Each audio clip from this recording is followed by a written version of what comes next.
Good morning guys, welcome back to my new moto vlogging channel. ह्या चॅनलवरती मी माझे सगळे ट्रॅव्हलिंगचे व्हिडिओज अपलोड करणार आहे आणि हा माझा फर्स्ट व्लॉग आहे. आज मी चाललो आहे रत्नागिरीला आहे आज रॉयल एनफिल्ड शोरूमने ऑर्गनाईज केलेली रत्नागिरी टू आरे बीच अशी राईड. सो या राईडसाठी मी एक्सायटेड आहे. मी आता तयार झालो आहे. सध्या मी आहे देवरुखमध्ये. देवरुखमधून आम्ही एक 4 ते 5 रायडर्सचा ग्रुप आहे जो की आम्ही रत्नागिरीला जाणार आहोत आणि रत्नागिरीमधून ही राईड साधारण 10:30 वाजता स्टार्ट होईल. 10:30 वाजता राईड स्टार्ट होऊन त्याच्यानंतर पुढेही जाणार आहे नक्षत्र बीच रिसॉर्टला, जे की भंडारपुळेमध्ये आहे. तिथे लंच असणार आहे दुपारी आणि त्याच्यानंतर ही राईड परत रत्नागिरीमध्ये येऊन एंड होणार आहे. So stay tune guys. आता आपण भेटूया बाईकवरती.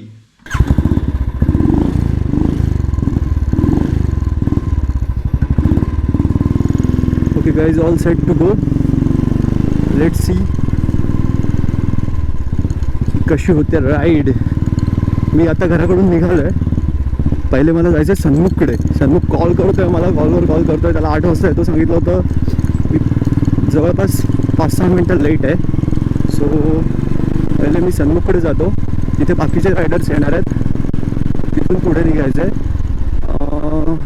तिथला जो त्यांनी रिपोर्टिंग टाईम दिला आहे तो 9च आहे आणि तसंही म्हणजे 1 तासाचं डिस्टन्स आहे देवरुख टू रत्नागिरी.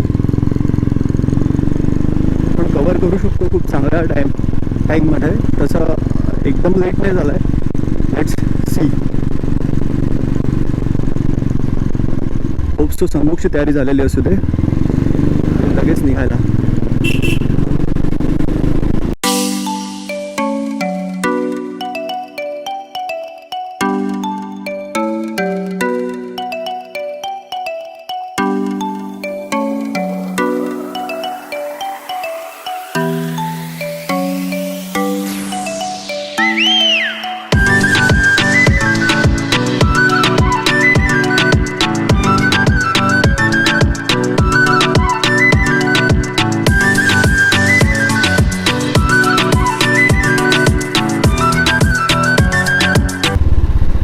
आणि सन्मुखची बेकर एक्सप्रेस बघू शकता.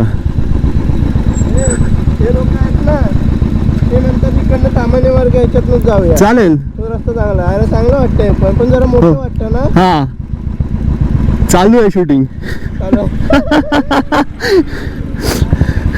सन्मुखची बेकर एक्सप्रेस बघू शकता तुम्ही. नवीन गाडी त्याने घेतली आहे 650cc रॉयल एनफिल्डची. सो आम्ही आता निघतो आहे. डिसाईड झालं असं की ताम्हाणे मार्गे जायचं आहे.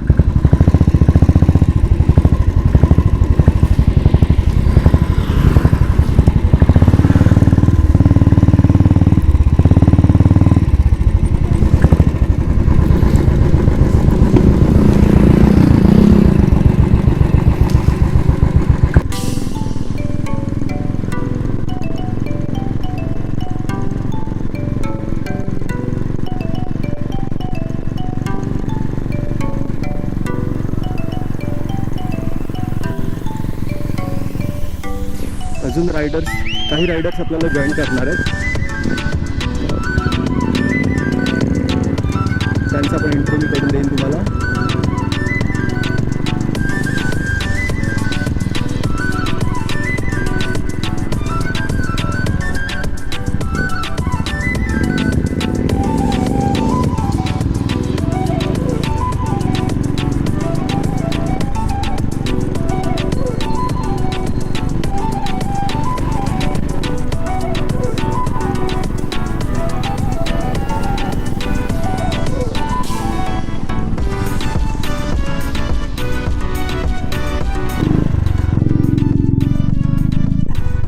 ओके गाईज, सो मी जस्ट साडवली MIDC क्रॉस केली आहे. आपल्याला सन्मुख जॉईन झाला आहे, बंटी जॉईन झाला आहे. त्याच्यानंतर एक नेहरू म्हणून आहे तो जॉईन झाला आहे. सो असे 4 रायडर्स आम्ही निघालो आहे.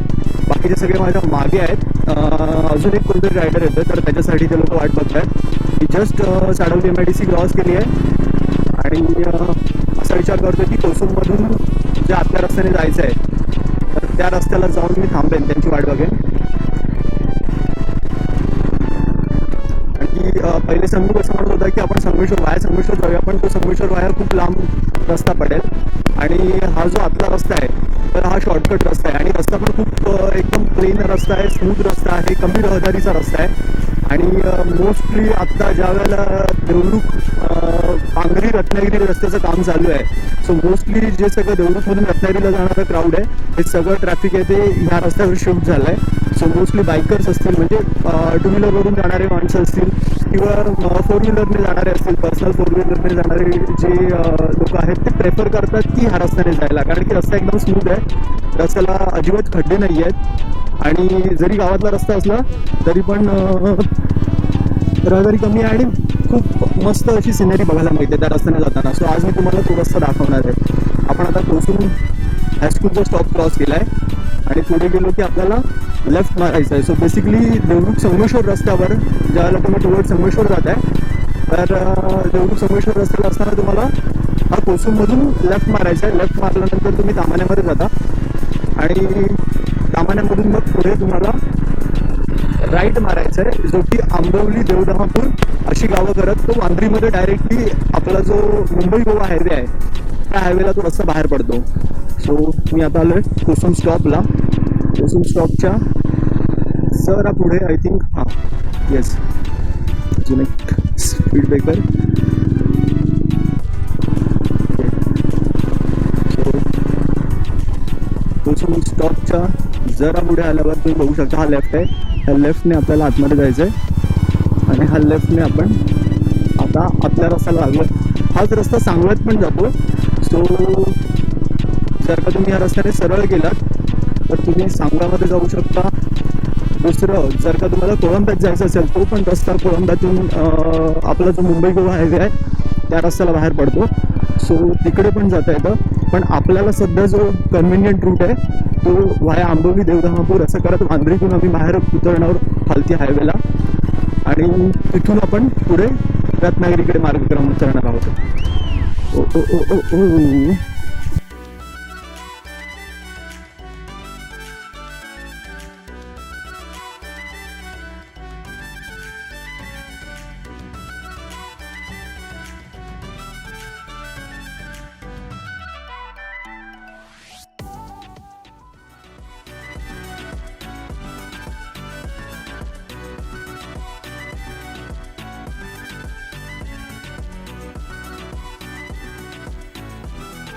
सो गाईज फायनली आपण अंबवलीमध्ये पोचलो आहे.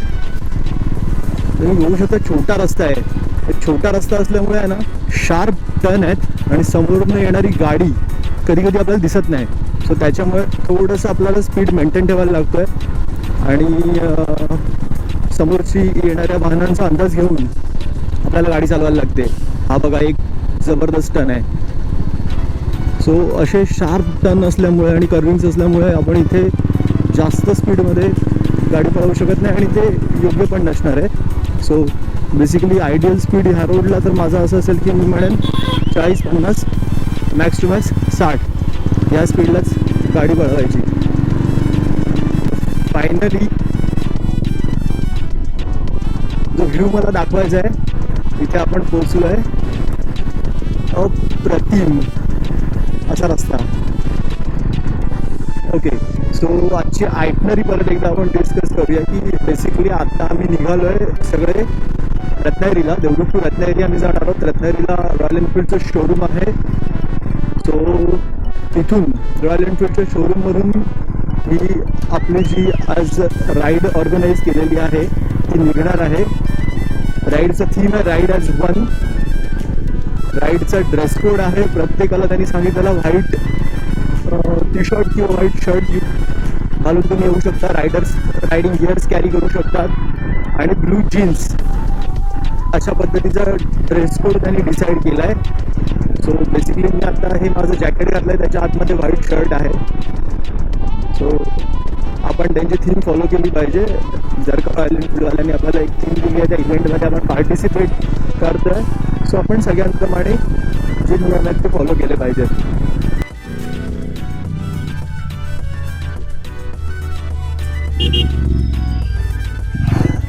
ओके, सो आपली पूर्ण टीम आपल्याला जॉईन झाली आहे. जरा पुढे येऊन थांबलो होतो.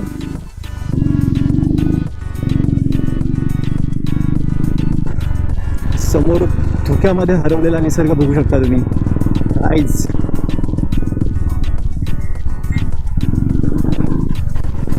हो हो हो हो हो हो हो, अप्रतिम.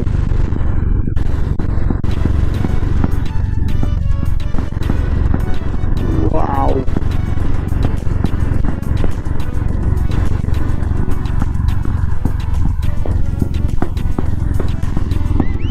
सो आय गेस आपल्याकडे 2 मेटिओर आहेत, एक इंटरसेक्टर 650 आणि 2 थंडरबर्ड.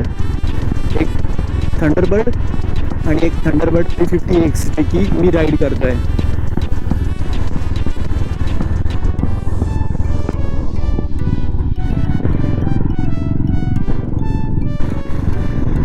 रायडिंग फॉर्मेशन अशी आहे की तुम्ही चेक करू शकता. 1 नंबरला सगळ्यात सन्मुख आहे,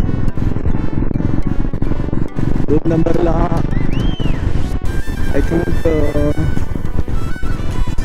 सागर आहे, 3 नंबरला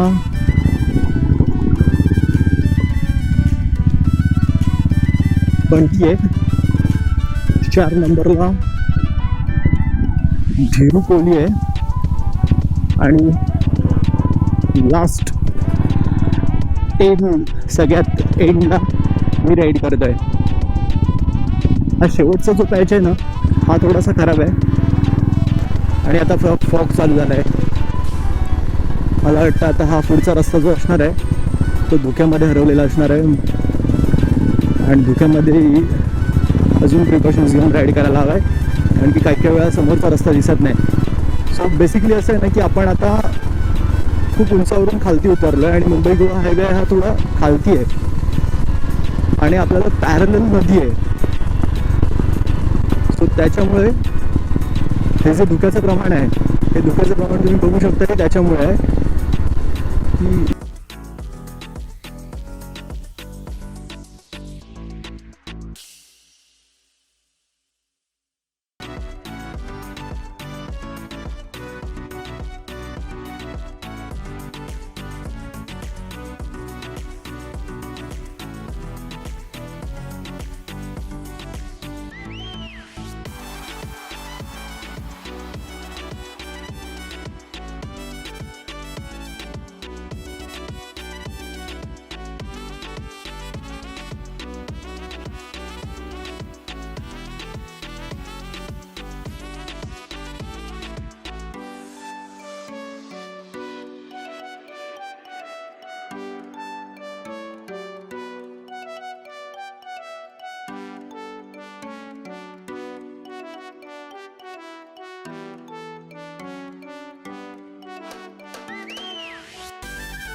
बांद्रीचा ब्रिज तुम्ही बघू शकता.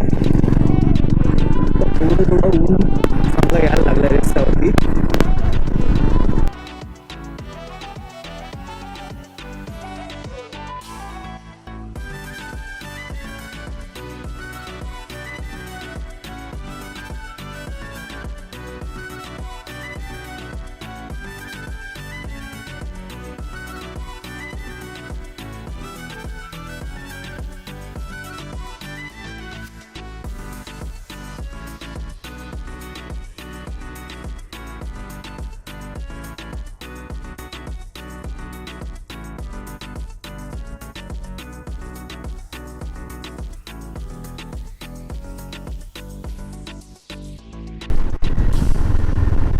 ओके गाईज, सो फायनली आपण हातखंबा तिठात पोचलो आहे. थोडंसं फ्युअल अप करून घ्यायला लागेल मला, कारण की नंतर मला आतमध्ये एकदा राईड चालू झाली की मग फ्युअलिंग करता येणार नाही. पण इथे आहे खूप गर्दी आणि ऑलरेडी मला झाला आहे डिले. लेट्स सी काय करता येते.